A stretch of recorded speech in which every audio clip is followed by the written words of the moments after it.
He radiated a quality that people liked and respected, and that was the quality of being a wise old man. That's one of the things that made him a successful president. Abraham Lincoln was born on February 12, 1809. He spent his first years in a log cabin in rural Kentucky. His mother's death when he was 9 years old deeply affected him and put more tension on his already strained relationship with his father. He regarded his father as lacking ambition, as lazy, as anti-intellectual. All the things that Lincoln wanted to escape from, he saw in his father. A love of knowledge made Lincoln into an intelligent, well-spoken, and popular young man as he worked a series of odd jobs in New Salem, Illinois.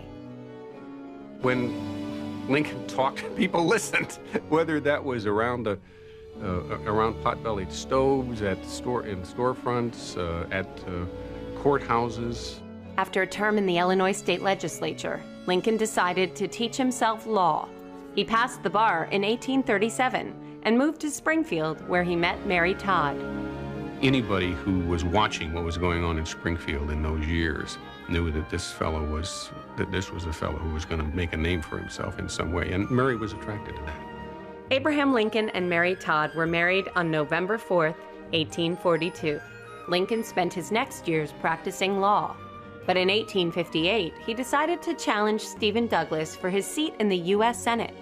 Though Lincoln lost the election, he got the attention of National Republican Party leaders and won the party's nomination for president in 1860. In the national race, he would again face Stephen Douglas. Stephen Douglas is saying that democracy is compatible with slavery. Lincoln has to undo that idea, or he won't be able successfully to challenge slavery. Lincoln won the election, but his views on slavery did not make him a welcome leader in the South. By his inauguration in March 1861, 7 Southern states had seceded from the Union.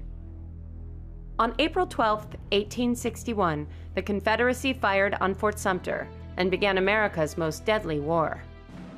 At first, Lincoln made the war about maintaining the Union so as not to offend the loyal slave states.